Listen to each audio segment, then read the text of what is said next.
አባባና ትሁቴ በድንጋጤ ራሳቸውን መቆጣጠር አቃታቸው። ተመስገን እጅግ በጣም በሚገርም ሁኔታ እድል ከናቲ ጋር ሁና ከባድና አደገኛ ስህተት እንደሰራች ወይንም እሱ ላይ ሊፈጸም መሆኑን ሲያውቅ አንገቷን ሲጥ አድርጎ ወደ ላይ አንጠለጠላት። ተመስገን እጅግ በጣም በሚያሳዝን ሁኔታ እድል ታሳፍሪያለሽ፣ ናቲ ምን ያህል እንደምትፈሪውና እንደምትንቀጠቀጭለት አላቅም። እኔን አስገድዶ አንቺን እንዲደፍር እስከሚያደርግ ድረስ ይህን ታደርጊያለሽ ብዬ በፍጹም እድል ጠብቄ አላቅም። ስለዚህ ያልተጠበቀና ያልታሰበ ከባድና አደገኛ ስህተት ሰርተሻል። ይህንን ደግሞ ወደድሽም ጠላሽም የእጅሽም ማግኘት አለብሽ አለና አንጠለጠላት። አባባ ደግሞ እባክህ ልጄ ለሚስቴ ስትል ሁሉንም ተወው፣ እድልን እንደዚህ ስታደርጋት ብታይ በጣም ታዝናለች። እሷ ያደረገችው ነገር ትክክልና ልክ ነው እያልኩኝ አይደለም፣ ይሄ መሆን የለበትም። ቢሆንም ደግሞ እባክህ እባክህ እያለ አባባ ተመስገንን መማጸን ጀመረ። ተመስገንም በሚገርም ሁኔታ አባዬ እስኪ በራስ ቦታ አድርገህ እየው፣ እድል ህጻን ልጅ አይደለችም። ናቲም በተደጋጋሚ እሷ ላይ አግቷት እንዲሁም ደግሞ ብዙ ነገር አድርጓታል። ያን ክፋት እያወቀች የፈለገ ይሆናል እንጂ የያዘውን ችግር አብረን ለመጋፈጥ መሞከር አለብን እንጂ በፍጹም እንዲህ ማድረግ የለባትም ነበር ብሎ በጣም ተናደደ። ትሁቴም ደግሞ ተከታትላ የሰጣት መርዝ እጅግ በጣም አደገኛና ሰውን መግደል እስከሚያደርስ ድረስ ዶክተሯ ስትነግራት በጣም ደነገጠች። ሰላም ውድ የተከበራችሁ የተወደዳችሁ የሌላ ኤንድ መሐመድ ቤተሰቦች እጅግ በጣም ተወዳጁና በጉጉት ስንጠብቀው የነበረው የትሁቴ ድራማ እንደቀጠለ ይገኛል። ቻናሉን ላይክ፣ ሰብስክራይብ ያደረጋችሁ አበረታቱን። ትሁት ዛሬ ትልቅ ታሪክ ሰርታለች። መንገድ እቃ ልትገዛ ስትወጣ ናቲና እድል ቁመው ስታያቸው የሆነ ነገር ሰጣትና ያንን ነገር ደግሞ ምንድን ነው እናትና አባትሽን በህይወት ድብና አድርጌ ከምገላቸው ወይንም አባባንም ሲጥ አድርጌ ከምደፋው ተመስገን አንቺ ጋር አስገድዶሽ እንዳደር ካደረግሽ በኋላ ሽምግልናው እንዲበላሽ ታደርጊልኛለሽ አላት። እሷም ለቤተሰቦቿ ደህንነት ስትል የናቴን ትዕዛዝ ተቀበለችና የሰጣትን መድኃኒት ደብቃ ይዛ ወደ ቤት ሩጫዋን ቀጠለች። ትሁቴም ተከተለቻትና ስሚ አንቺ ወራዳ ቅሌታም ምንድን እያደረግሽ ነው የሚለውን በርቀት ማብሰልሰል ጀመረችና ይችንማ መከተል አለብኝ የሆነ ነገር ይዛለች አለች።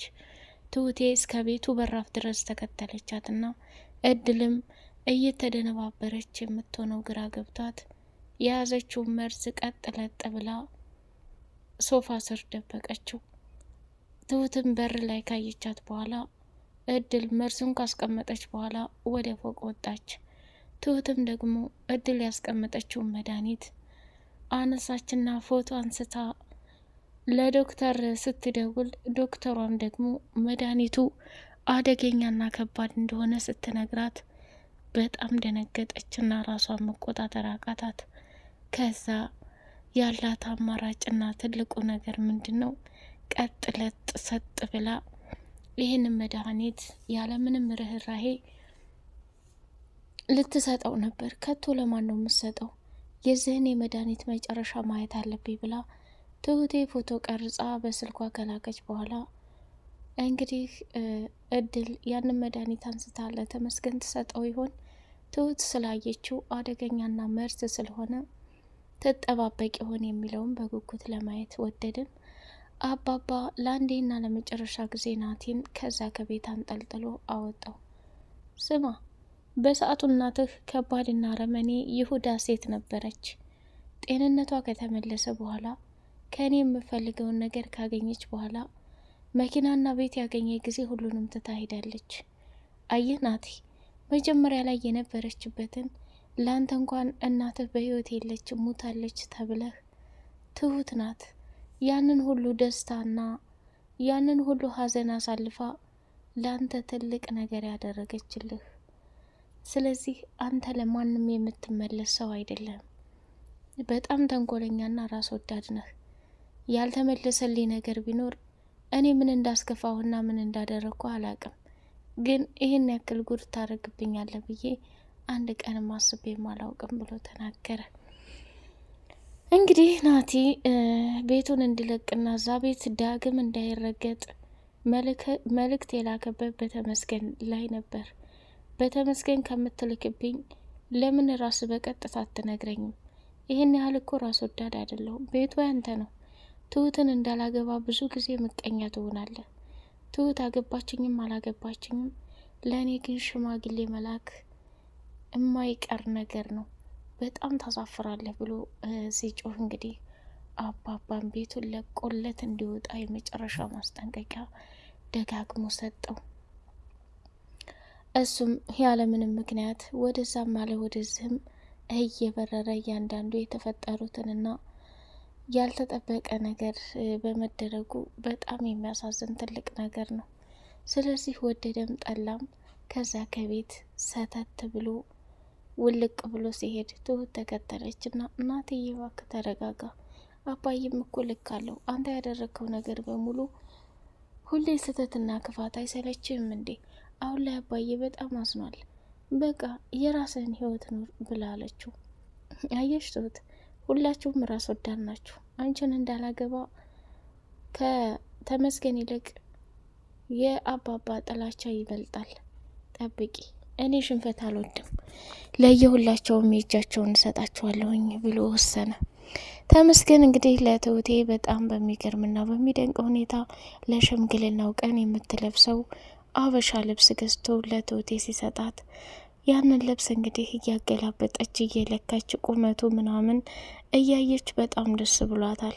ተመስገን እንግዲህ ከሚባለው በላይ ብዙ ነገር እያደረገላት ይገኛል። ናቲ ደግሞ ወደ ካፌ ቀጠረና እኔ ምልሽ ትሁት፣ ሽምግልና ሲላክ የሚሰጠው ምንድን ነው ብሎ ሲላት፣ እሷም ደግሞ በደረጃ አስቀመጠችለት። ብርና ወርቅ የሚለውን አጥብቆ ያዘና ስማ ናቲ፣ እኔ እኮ ብርና ወርቅ ስጥ አላልኩም፣ ግን አንድ ሰው ወደ ሽምግልና ሲሄድ ባህልና ወጉን መርሳት የለብህም ብላለችው። እሱም ታዲያ በጣም ተገረመና አይጅል አሁን ያገባኛል ብላ እውነት ይሄን የምትዩን ሁሉ ተሸክም የሚሄድ ይመስልሻል? እኔ አንቺን አፍቅሬና ወድጄ ሳይሆን ከተመስገን ጋር ልክ ይዞኝ ነው። ትሁት፣ እውነቱን ለመናገር አንቺ ለእናቴ ብዙ ነገር አድርገሻል። ግልባጩን ግን ያን ያህል እየወደድኩሽና እያፈቀርኩሽ በጅል ተመስገን ቀይረሽኛል የሚል በውስጡ ከባድ ጥያቄ እየተመላለሰበት ይገኛል። አባባና ተመስገን አንድ ላይ ቁጭ ብለው ስለ ሽምግልና ማውራት ጀመሩ። አባዬ፣ ለማንኛውም አትናደድ። ናቲ ማለት ከባድና አደገኛ ሰው እንደሆን ታውቃለህ። አንተ እንኳን እስር ቤት ገብተህ ቤቱን እኮ እንሽጥና አባዬ እናስፈታው እያለ እማዬን ሲጨቀጭቃት ነበር። እማዬ ደግሞ አሁን ላይ የያዘችው አእምሮ ከህፃን ልጅ የማይሻል ነው። ስለዚህ በሰዓቱ እሱን በጣም ጥሩና መልካም ልጅ አድርጋ ነው እያሰበች ያለችው። አሁንም እባክህ አባዬ እማዬን ልትጠብቃት ይገባል። የናቲን ክፋትና ተንኮል እስከምታውቀው ድረስ ችግር እንዳያስገባትና ውጥመድ እንዳያስገባት መከታተል አለብህ። የኔ ልጅ፣ እኔ አሁን እረፍት ላድርግ ብዬ ነው። ስራ መጀመሪያ አይቀርም።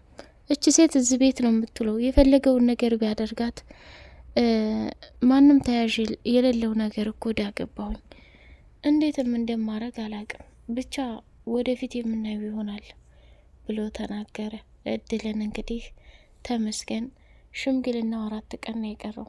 ሽምግልናውን ሊጨርስና ገጠር አባባ ዘንድ ሄደን ስለ ቤተሰቦችሽ አንዳንድ መረጃዎች ጠይቀን እንደምፈልግልሽ ቃል ገብችልሻለሁ ብሎ አላት። አመሰግናለሁ ተሙዬ አለችው። የሰው ቤት ስራ ይቅርብሽ፣ መዘዙ ከባድ ነው እያለ እየተቆጣት ይገኛል። አባባም ደግሞ የምትፈልገውን ነገር እንደ አባት ላደርግልሽ ግድ ይለኛል።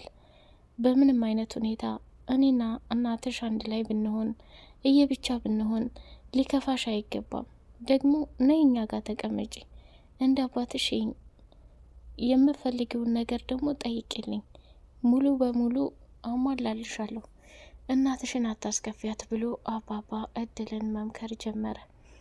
እድል እንግዲህ ለአንዴና ለመጨረሻ ጊዜ ናቲ ይፈልግሻለሁኛልና እዛ ቦታ ላይ እንትን ሲላት ይሄን ነገር የማታደርጊ ከሆነ የመጨረሻ ጉድሽን ነው እንትን ምለው ብሎ አስፈራርቷት እድልም ያንን መልስ እንግዲህ ለተመስገን ሰታ አብሯት እንዲያደር የሚያደርግ ነገር ነውና በጣም አሳፋሪና ከባድ ነገር ነው እያደረገ ያለው ናቲ። እንግዲህ ከዚህ በፊት አንድም የተሳካለት ነገር የለም።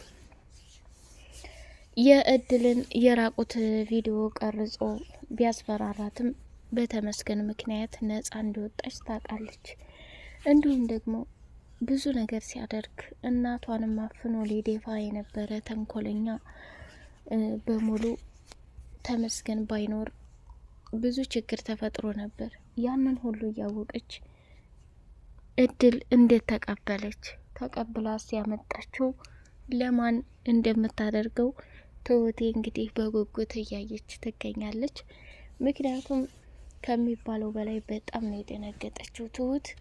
እንዴት ከናቴ ጋር ተመሳጥራ ይህንን መድኃኒት አምጥታ እዚህ ቤት እንትን አለችው? ማንን በመርዝ ልትደፋ ነው የሚል ነው ጥያቄ የገባባት ማለት ነው። በመርዝ የምትደፋው እንግዲህ የምናየው ይሆናል። አባባ ከሚስቱ ጋር እንግዲህ ያለፉትን ጊዜያቶች እያስታወሱ እንዲሁም ደግሞ አሁን ላይ 12 ዓመት በሙሉ ተኔ ያጣሽውን እንክብካቤና ፍቅር በድጋሜ አብረን እንደምናሳልፍና አብረን እንደምንሆን አስባለሁኝ እያለ የመከራት እያጫወታት እግሯን እያጠባትና እየተንከባከባት ይገኛል። እሷም በጣም ደስ ብሏት የኔ ጌታ ያ ሁሉ ጊዜ እንደዚህ ነበረ እያለች በጣም ደስተኛ ሆነች። ናቲ እንግዲህ ስለ አለሜ ሲናገር አባባም ደግሞ እውነታውን ተናገረ። በዚህ በእንደዛ አይነት ምክንያት ይሄ ነገር አልፏል። ግን እኔ ከምታስቢውና ከምትዩ በላይ የክፋትና የተንኮል ሳይሆን ችግር የለውም። አንተ እኮ ምንም ጥፋት የለብህም።